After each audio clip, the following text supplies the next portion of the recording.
Buenas tardes a todos mis amados hermanos que me siguen normalmente en estos estudios que grabamos. Estoy muy contento y muy honrado y muy feliz de poder compartir la palabra de Dios con ustedes. He estado orando para que Dios me dé esa gracia de exponer su palabra con fidelidad. Estoy muy agradecido con Dios por la oportunidad de estar una vez más enfrente de todos ustedes en esta grabación. Que Dios los bendiga mucho. Eh, todos los que estamos aquí, a modo de introducción, porque el día de hoy vamos a estudiar el Salmo 32, y yo le pregunto a todos los que están aquí presentes, que están escuchando esta grabación, ¿cuántos de ustedes, cuántos de todos nosotros hemos estado en una situación donde sabemos que hicimos algo mal y que estamos deseando y pidiéndole a Dios que nunca salga a la luz? Queremos que el tiempo pase y que quede esto en la oscuridad. No queremos que sea revelado. ¿Por qué? Porque a veces es orgullo, a veces es vergüenza, a veces una mezcla de las dos cosas, que no queremos nosotros confesar aquellas cosas con las que batallamos, que perdimos, que fuimos derrotados, porque nos avergüenza, porque afecta nuestra reputación, por lo que sea, porque puede producir un daño, pero Dios es un Dios amoroso y Dios es un Dios que tiene cuidado de todos sus hijos. Vamos a ponerlo de esta manera, mis hermanos. Vamos a suponer que hay un niño latoso, que hay, ¿cuántos niños podemos encontrar nosotros en la calle, verdad? Niños que parece que no tienen ningún tipo de educación por medio de sus papás. Y yo creo que ninguno de nosotros nos acercamos a estos niños y les pedimos que dejen de hacer travesuras. Tratamos de disciplinarlos. Jamás vamos a hacer eso. ¿Por qué? Porque no son nuestros hijos. Ellos tienen sus papás, sus propios padres, y nosotros no sabemos y no tenemos ningún tipo de influencia sobre de ellos, porque hay otras personas que deberían de estarlo haciendo. Ahora, ¿qué pasa si estos niños latosos sí son nuestros hijos? Ahí sí, entonces nosotros intervenimos porque los amamos. En primer lugar es por amor, porque queremos que crezcan bien y que sean bendecidos y les vaya bien todos los días de su vida. Por eso a ellos sí los disciplinamos, les llamamos la atención, los corregimos. Ahora, traslademos esto hacia un Dios que es santo, que es justo, es misericordioso, amoroso, pero también Él tiene cuidado de sus hijos de todos nosotros, cuando nos equivocamos. Y vaya que aquí hubo un error con mayúsculas que cometió, o varios errores que cometió el rey David, y que posteriormente Dios trata con él, primero por medio del profeta Natán, para confrontarlo acerca de su pecado, y después de escribir el Salmo 51, seguramente escribe este otro salmo, Salmo 32. En este texto, yo te invito a que te quedes porque vamos a aprender 4 lecciones que experimentan los verdaderos creyentes. Experimentan el gozo del perdón de Dios cuando confiesan sus pecados, cuando caminan sin engaño y confiando en la gracia y dirección del Señor. El día de hoy nos enseñará entonces la manera de alcanzar esa paz sobrenatural que todo creyente experimenta en el caminar de su vida cristiana y que vamos a ver en estas líneas. Vamos a hacer una oración, acompáñame, vamos a poner esto en manos de nuestro Señor. Padre Santo, te damos gracias, Padre, por tu palabra. Gracias, Señor, porque en ella podemos encontrar vida. Podemos encontrar mucho acerca de tu carácter, pero también tú nos has llevado, Señor, por medio de estas palabras, hacia un entendimiento más profundo de tu voluntad, de tu plan redentor, sobre el cual tú has fijado tus ojos para no permitirnos desviar, Señor. Bendice a cada persona aquí presente que está viendo este estudio, y danos, Señor, ese gozo, esa dicha de sentirnos amados por ti, Señor. Cueste lo que cueste, Padre, para tu gloria te lo pedimos en el precioso nombre de Cristo Jesús. Amén. Bueno, la primera lección que vamos a encontrar en este salmo viene en los primeros 2 versículos. El salmo comienza así, con 2 bienaventuranzas.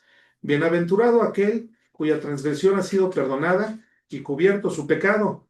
Bienaventurado el hombre a quien Jehová no culpa de iniquidad y en cuyo espíritu no hay engaño. El rey David, como lo dije, que escribió este salmo, había pasado por una situación terrible, sumamente compleja, que no le deseamos a ningún hermano, ¿verdad? Atravesar. Él se había enamorado y había codiciado a la mujer de su prójimo, contradiciendo los mandamientos de Dios dados por la ley de Moisés. David tenía cierto conocimiento de la ley y David sabía que esto era abominable delante de Dios. Y no solamente codicia a la mujer de su prójimo, sino que también eh, comete adulterio con ella y tratando de salir del problema, comete un error, todavía un error más grave, que es mandar matar al esposo de Betsabé, a Urías, y lo disfraza poniéndolo en una guerra, ¿verdad? Como de héroe. En realidad, esto fue orquestado por David, porque David era el rey.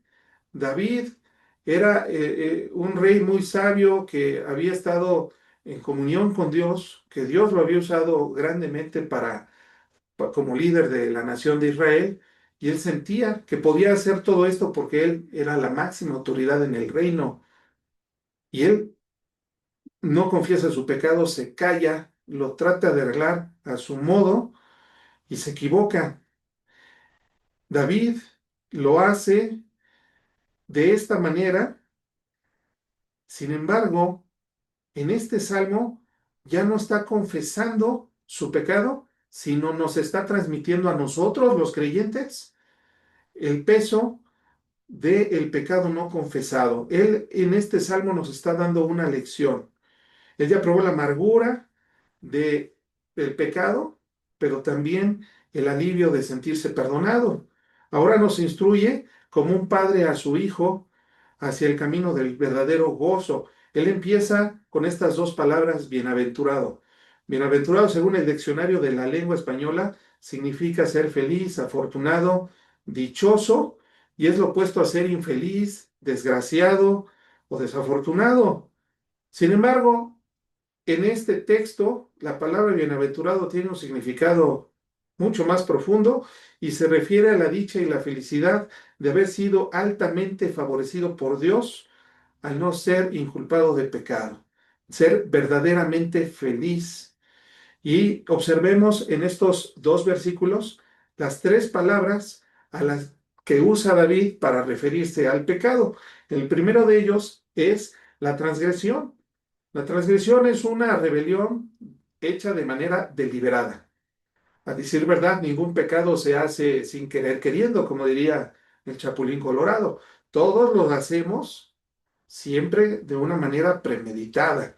Pecamos y no queremos pensar en las consecuencias de las cosas, nos dejamos llevar y eso lo hacemos de manera deliberada, aunque no siempre vamos a medir las consecuencias de lo que estamos haciendo mal. Otra palabra es pecado. El pecado es no dar en el blanco, es desviarse del punto donde nosotros Dios esperaba que llegáramos y nos hemos desviado. No llegar a los objetivos que Dios desea que alcancemos, eso es pecaminoso para Dios. Y otro término que utiliza es iniquidad. Iniquidad es perversión, torcedura moral. Y estos tres verbos que utiliza David, o estos tres sustantivos, o maneras de referirse al pecado, él utiliza ahora tres verbos para referirse acerca de ellos. Y esto es maravilloso, porque el primero es perdonado. Perdonado significa literalmente levantado. Culpabilidad retirada, absuelto, sin falta. Eso significa ser perdonado. Pero también habla que es cubierto. Y cubierto es oculto por la expiación a través del sacrificio de un inocente. Por supuesto que hoy, que vivimos bajo el Nuevo Testamento, teniendo el canon completo, las escrituras completas, la revelación completa, sabemos que ahora Cristo es el Cordero de Dios que quita el pecado del mundo. Cristo es el que nos cubre y dice que no hay engaño, es decir, que no ha sido amputado, que no ha sido acreditado el pecado a la cuenta del culpable. Vamos a ilustrarlo de la siguiente manera. Un joven que es arrestado por haber chocado bajo la influencia del alcohol y es puesto ante las autoridades porque causó daños a propiedad de terceros, incluso hubo terceros que resultaron heridos. El joven, ya estando en prisión o estando en arresto, se entera que el caso lo va a llevar un juez y ese juez es su papá. El juez revisa las pruebas, los hechos ocurridos y dicta una sentencia.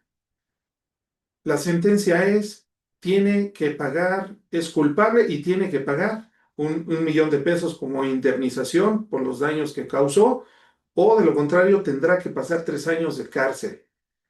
Y el joven sabe que pasar ese tiempo en la cárcel va a ser una situación terrible porque él no tiene el dinero para salir de este problema. Sin embargo, ya una vez que el papá dicta la sentencia, se baja, saca su chequera y emite un cheque por el importe de la fianza. Esto es maravilloso porque cuando entrega el cheque, voltea y le dice a su hijo, hijo, perdóname, pero la ley tenía que cumplirse, solamente que yo la voy a pagar por ti.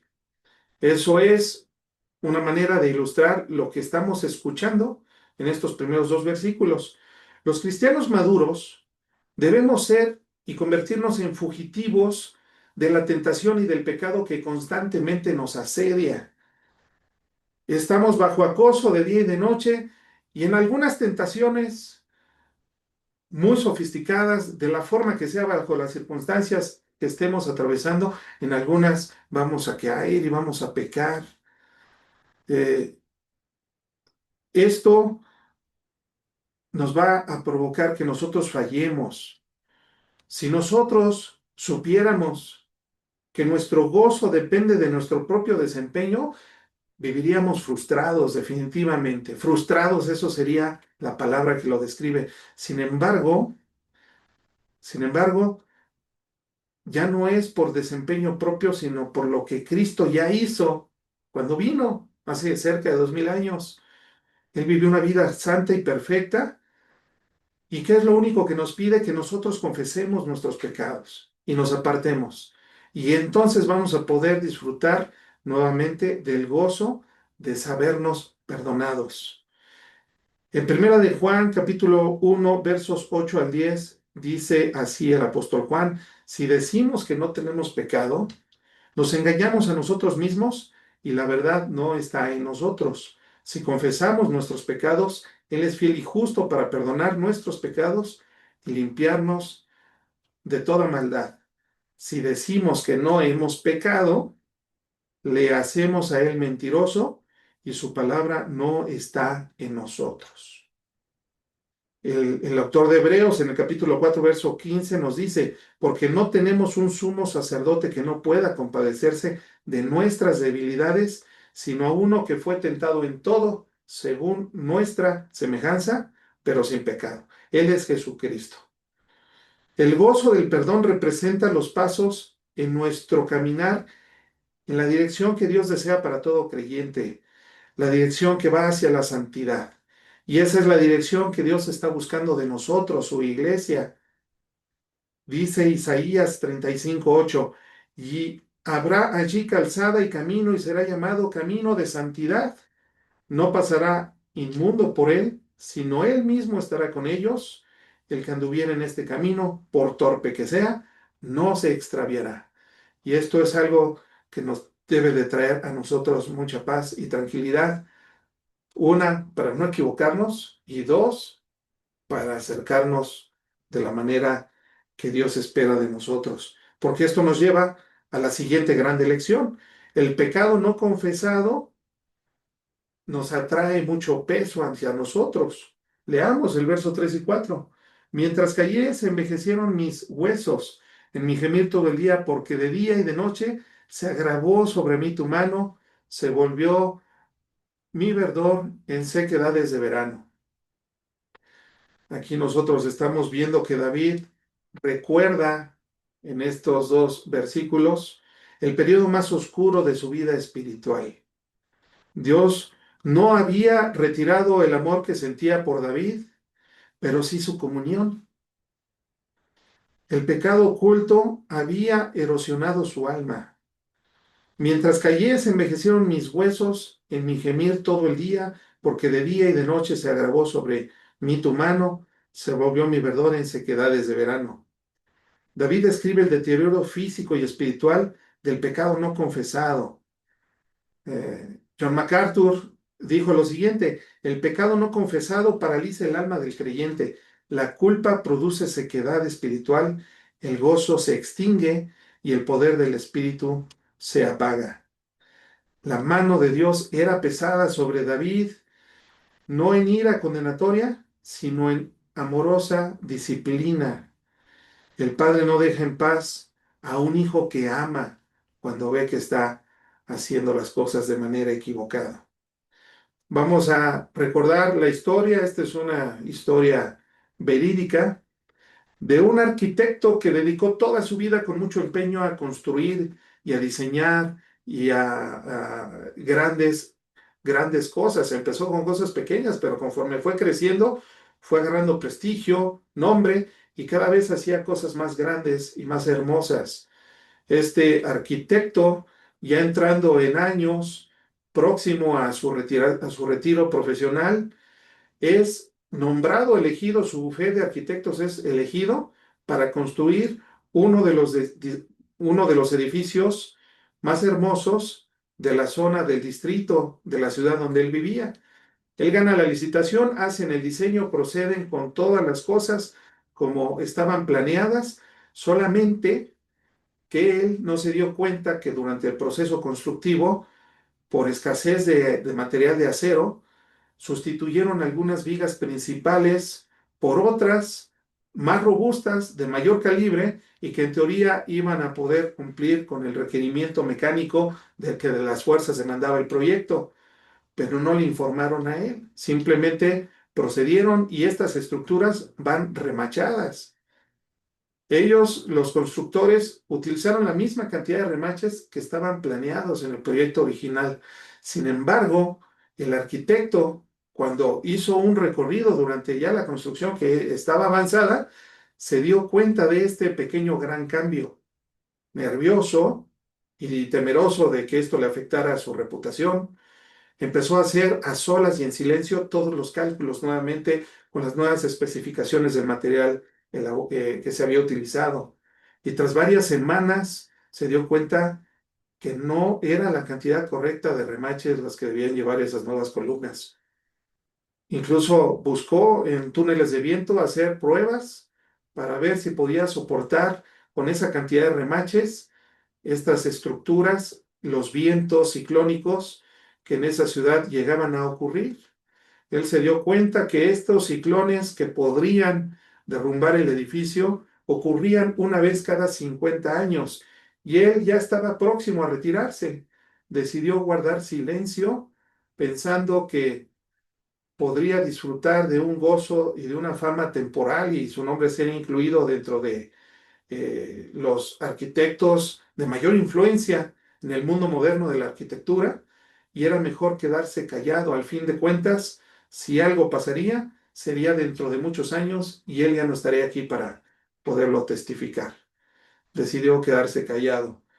Sin embargo, pasaron algunos meses y de repente vio en las noticias que estaba entrando un ciclón muy fuerte, raro, de esos ciclones que ocurren cada una vez cada 50 años. El nervioso le pedía a Dios que su edificio resistiera. Sin embargo, más se tardó en orar que en estar viendo las noticias que ese edificio que había sido tan famoso, que lo habían entrevistado de tantas cadenas de televisión y de tantos medios, ahora estaba completamente agrietado y en riesgo de colapso. Él se dio cuenta entonces, de manera tarde, que ya no podía hacer nada. Fue a la obra y todo su prestigio y su nombre de años se vinieron abajo. El edificio fue demolido por causa de las agresiones, de las averías que se encontraron en su estructura.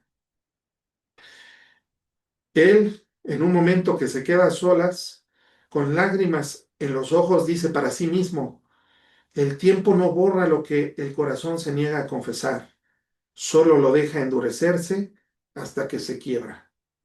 Así actúa el pecado oculto en todo creyente que Dios verdaderamente ama. Podemos construir toda una vida sobre una apariencia de éxito, sobre la fachada de la religiosidad, sobre los muros que parecen firmes, pero si la base tiene culpa no confesada, tarde que temprano también se va a agrietar, como sucedió con esta grande obra de construcción. Y cuando llega la presión, todo se desquebraja, todo se derrumba. Dios, y es algo que debemos entender todos nosotros, Dios no expone nuestros errores para destruirnos. Él lo hace para rescatarnos, para salvarnos. Más vale un alma quebrantada en confesión que una reputación entera sostenida por el engaño. Proverbios 28:13 dice, el que encubre sus pecados no prosperará, mas el que confiesa y se aparta alcanzará misericordia. La tercera lección que podemos encontrar en este pasaje viene a partir del Salmo del verso 5 al 9. Dice así la palabra de Dios: Mi pecado te declaré y no encubrí mi iniquidad. Dije, confesaré mis transgresiones a Jehová. Tú perdonaste la maldad de mi pecado. Por esto orará a ti todo santo en el tiempo que pueda ser hallado. Ciertamente en la inundación de muchas aguas no llegarán estas a él. Tú eres mi refugio, me guardarás de la angustia, con cánticos de liberación me rodearás. Te haré entender y te enseñaré el camino en el que debes andar. Sobre ti fijaré mis ojos. No seas como el caballo o como el mulo sin entendimiento, que han de ser sujetados con cabestro y con freno, porque si no, no se acercan a ti. David llegó a un punto de quiebre. Eh, Escribe el Salmo 51, apela a la misericordia y a la piedad de Dios antes que a los holocaustos de animales. David sabe que Dios es fiel, misericordioso, justo, santo, porque él era un estudioso de la Biblia, a la revelación que tenía en su tiempo. Él no intenta justificarse. Si leemos el Salmo 51, te invito a que lo leas con calma en casa. Él no intenta justificarse para nada, ni tampoco intenta minimizar ni culpar a otros acerca de su pecado. David no se rinde. Mi pecado te declaré y no encubrí mi iniquidad, y tú perdonaste la maldad de mi pecado. Cuando David fue confrontado por el profeta Natán, y voy a leer nada más estos 3 versículos de 2 de Samuel capítulo 12, del verso 12 al 14, dice, porque tú lo hiciste en secreto, le está diciendo a Natán, a David, porque tú lo hiciste en secreto, mas yo haré esto delante de todo Israel y a pleno sol. Le está profetizando Natán de parte de Dios a David, su culpa. Entonces dijo David a Natán, por fin pequé contra Jehová. Aceptó su culpa y lo confesó. Y Natán dijo a David, también Jehová ha redimido tu pecado, no morirás. Los pecados que David había cometido, el adulterio, el asesinato, eran pecados que según la ley de Moisés eran dignos de muerte. David mismo dijo cuando le disfraza esta historia a Natán, a David, él mismo sabe y reconoce que el que cometió un pecado similar a este es digno de muerte. Sin embargo, cuando él confiesa, inmediatamente Dios, por medio del profeta Natán, le dice, Jehová ha remitido tu pecado, no morirás. 3 verbos resumen la restauración: declarar, no encubrir y confesar. David reconoce que el perdón de Dios es instantáneo y es completo. En los versos 8 y 9 la voz cambia. Ahora es Dios mismo el que está hablando y está prometiendo dirección y advertencia. Dice, mi pecado, dice, te haré entender y te enseñaré el camino en el que debes andar. Sobre ti fijaré mis ojos. Dios está prometiendo dirección y una advertencia. No seas como el caballo o como el mulo sin entendimiento, que han de ser sujetados con cabestro y con freno. El Señor promete instruir y guiar, pero también advierte, no seas necio, no sea que tenga que infligirte castigo para hacerte entender, amado hijo mío. En otras palabras, No vuelvas a la terquedad del pecado, porque yo voy a estar ahí, actuando para infligirte dolor al fin de que vivas y que no tengas tú que pagar por tus propios pecados. Eso es lo que nos está diciendo. Vamos a ilustrarlo de la siguiente manera. Vamos a suponer un pastor que saca un corderito que se cayó en un hoyo con fango, con lodo y no podía salir. Entonces el pastor con mucho trabajo va y lo saca, lo limpia, lo asea y al otro día vuelve a encontrarlo en el hoyo. ¿Sabes qué va a hacer ese pastor? Cuando no se va a esperar a que venga una tercera vez o cuarta o quinta, ¿verdad? Sino que va a atar a esa ovejita necia y la próxima vez la va a traer amarrada para que no se vuelva a caer. Es una lástima, ¿verdad? Para la ovejita, pero más vale tenerla así asegurada que dejar a que vuelva a su terquedad. Así es Dios con nosotros. Dios nos disciplina, nos guía, porque su amor no se cansa de restaurarnos. ¿Cuántos dicen amén? Gloria a Dios. Confesar no solo es reconocer nuestro pecado, sino también abandonarlo es parte del verdadero arrepentimiento. No basta decir me equivoqué, hay que volver al camino del Señor. ¿Acaso hay algo que tú o yo necesitamos declararle a Dios? Sabemos que Dios lo sabe todo, pero Él quiere que nosotros nos demos cuenta y dejemos de vernos a nosotros mismos y volteemos hacia la cruz y se lo confesemos a Él. Dios quiere que lo confesemos, dice el autor de Hebreos 12, en el capítulo 12, versos 5 al 7, dice, ya habéis ya olvidado la exhortación que como a hijos se os dirige diciendo, hijo mío, no menosprecies la disciplina del Señor, ni desmayes cuando eres reprendido por él, porque el Señor al que ama disciplina y azota a todo aquel que recibe por hijo. Si soportáis la disciplina, Dios os trata como a hijos. Porque ¿qué hijo es aquel a quien el Padre no disciplina? La confesión abierta es la puerta a la instrucción divina y renueva nuestra intimidad con Dios. Confesemos nuestros pecados. No nos esperemos, ¿verdad? Al, al azote de nuestro Señor, que lo va a hacer si es necesario, con tal de que nosotros entendamos que lo necesitamos a Él. Y la cuarta y última lección que nosotros encontramos viene en el verso 10 y 11. Dice el Salmo así, muchos dolores habrá para el impío, mas el que espera en Jehová le rodea la misericordia.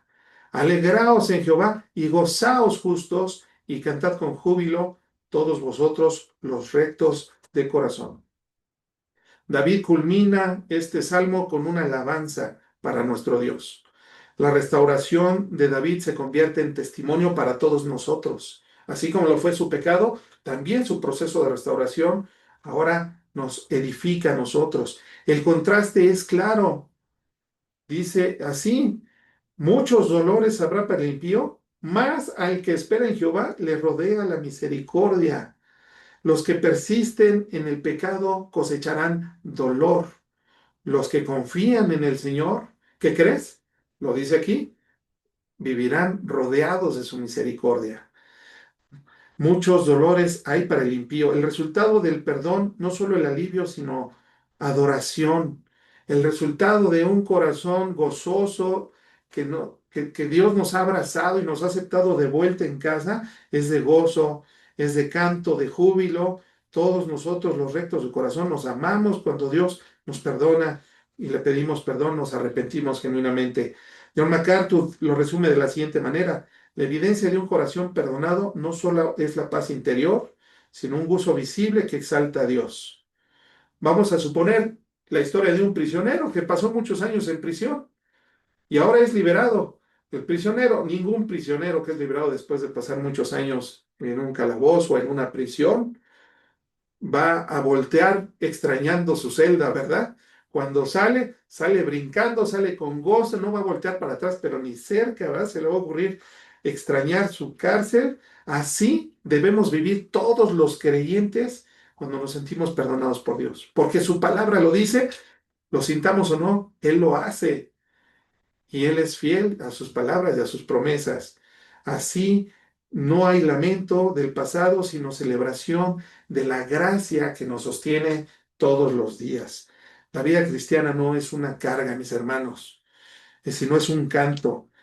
El creyente no se define por sus caídas, sino por su comunión restaurada. Si vives confiando en la misericordia de Dios, estás bien. Espero que no vivas temiendo en su castigo, porque eso no es lo que Dios desea para nosotros. En el cielo estarán todos aquellos que salieron adelante y vencieron al mundo porque creyeron en Jesucristo. Poquito antes de la historia de las bodas del Cordero que nos narra en Apocalipsis el apóstol Juan, en Apocalipsis 19, nos dice así en los primeros dos versos de este capítulo. Después de esto, y una gran voz de gran multitud en el cielo que decía, aleluya, salvación y honra y gloria y poder son del Señor Dios nuestro, porque sus juicios son verdaderos y justos, pues ha juzgado a la gran ramera que ha corrompido a la tierra con su fornicación y ha vengado la sangre de sus siervos de la mano de ella. Para concluir, mis hermanos, hemos visto la bienaventuranza de un pecador cuyos pecados no le son tomados en cuenta. Vemos el gozo que experimenta este pecador. Aprendimos que cuando callamos nuestros pecados y no los confesamos, estos pecados se convierten en una losa muy pesada para nosotros que nos llega a afectar incluso físicamente de nuestra salud, nuestro espíritu, nuestra conciencia. No descansamos, tenemos pesadillas, pero el Señor viene por una iglesia santa, pura y sin mancha. El perdón no es una licencia para seguir pecando, sino un impulso para seguir viviendo y peleando por vivir una vida santa, llena de gozo. La sangre de Cristo nos limpia de todos nuestros pecados. En ella hay suficiencia, ¿verdad?, para nuestro perdón. Es un proceso de higiene espiritual que como creyentes debemos de estar haciendo todos los días. Señor, perdóname, te fallé en esto, te fallé en esto. Perdóname porque incluso sé que te fallé y ni siquiera me he dado cuenta en qué cosas te he fallado. Vamos a, finalmente te quiero platicar la historia de Panchito. Panchito era un adulto joven, miembro de una iglesia cristiana, servía en la iglesia, estaba casado, no tenía hijos, pues tenía poco de haberse casado, su esposa también servía ahí, pero tiene una crisis económica. Y esta crisis no fue por algo de él, sino es una consecuencia de una crisis económica que todo el país estaba viviendo. Un hermano maduro también de la iglesia le da trabajo y lo contrata como superintendente de obra, porque él necesitaba una persona confiable, una persona que fuera digna de confianza, pues él iba a ser el encargado de supervisar la entrada y la salida del personal, los avances de la obra, incluso le confiaba el pago de la nómina y la compra de materiales para que la obra no se detuviera.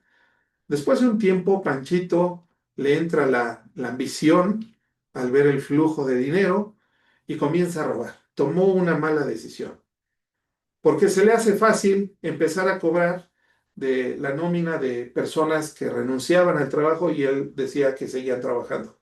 Empezó a mentir en los reportes, empezó a vender el material que tenía en el almacén a otros proveedores, otros contratistas que estaban trabajando en la misma obra, y Panchito se enreda también en muchos asuntos de corrupción. Panchito empezó a quedarse seco, su conciencia ya no lo dejaba dormir. Comenzaba a tener pesadillas de que lo iban a descubrir, soñaba con que estaba en la cárcel, que lo estaban juzgando, que lo hallaban culpable. Él empezó a sufrir grandemente y un día él encontró en su correo electrónico un correo que él mismo se había escrito para él mismo cuando él estaba ardiendo en fuego por la pasión de Cristo. Y esta carta, este email, decía lo siguiente. El título era "Para cuando se me olvide de lo que soy y quién soy en Cristo". El contenido del mensaje decía lo siguiente: si algún día el pecado te engaña, recuerda que no puedes esconderte de aquel que te amó primero. No corras de su presencia, corre hacia su misericordia. Cuando él leyó este correo electrónico que él ya nos acordaba que lo había escrito hace mucho tiempo para él mismo, Panchito se derrumbó. Apagó su computadora, se arrodilló en el suelo y comenzó a llorar con grande amargura y a pedirle perdón a Dios por haberle robado a esta persona que le había dado la oportunidad y le había extendido la mano en un tiempo cuando él más lo necesitaba. Panchito confesó su pecado a Dios con sinceridad y después tomó una decisión muy fuerte. Agarró su teléfono y le marcó al que era su jefe y le confesó sus robos y sus fraudes. Para sorpresa de él, su jefe, que era un hombre mayor y también era creyente, le respondió con voz entrecortada y le dijo: Panchito, hace meses que descubrimos, o al menos yo descubrí, lo que estabas haciendo. No te denuncié porque quería darte tiempo de que te arrepintieras. Pensé que Dios te haría volver y hoy entiendo que lo hizo. Panchito perdió su puesto, evidentemente tuvo que renunciar a su trabajo, pero recuperó su vida. Poco después comenzó a trabajar en una fundación cristiana que enseñaba liderazgo y ética para los jóvenes de la iglesia. Y cada vez que contaba su historia y su testimonio, decía con lágrimas y gozo: el día que confesé mi pecado fue el primer día que realmente volví a respirar. Esta es una reflexión para ti, para mí, para que podemos nosotros, sea lo que estemos llevando en nuestras vidas íntimas, personales y secretas, sea lo que hay ahí en las decisiones que estemos tomando en nuestro caminar diario, yo te invito a que vengas a la cruz, tú y yo, y todos los que amamos a Dios, con una actitud humilde, que es la única actitud que Dios acepta. Bienaventurados los pobres de espíritu, porque de ellos es el reino de los cielos. Así es una de las 8 bienaventuranzas del Sermón del Monte. Confesemos nuestros pecados delante de Dios, rindámonos a Él y Él nos va a exaltar y nos va a dar la paz y el descanso que solamente da a través de Cristo. Yo te invito a que entregues todas tus cartas a Jesucristo, porque es fácil entregar nuestras cargas y llevar el yugo de Cristo. Dice el apóstol Juan: pero si andamos en luz, como Él está en luz, tenemos comunión unos con otros, y la sangre de Jesucristo, su Hijo, nos limpia de todo pecado. Si decimos que no tenemos pecado, nos engañamos a nosotros mismos y la verdad no está en nosotros. Oremos, mis hermanos. Padre Santo, te damos gracias, Señor, por tu palabra. Gracias porque podemos en ella hallar descanso, refrigerio, Señor, de saber que tú no nos exiges la perfección, tú lo que quieres son espíritus humildes, humillados, Señor. Que confesemos nuestras faltas y que peleemos por avanzar hacia un camino de santidad cada vez más grande, cada vez una comunión cada vez mayor. Bendice a todos mis hermanos que estuvieron escuchándome hasta este momento, Señor, lo que lo van a seguir escuchando en grabaciones, y guárdalos en santidad para tu gloria, en el precioso nombre de Cristo Jesús. Amén. Que Dios les bendiga, amados hermanos. Que tengan paz.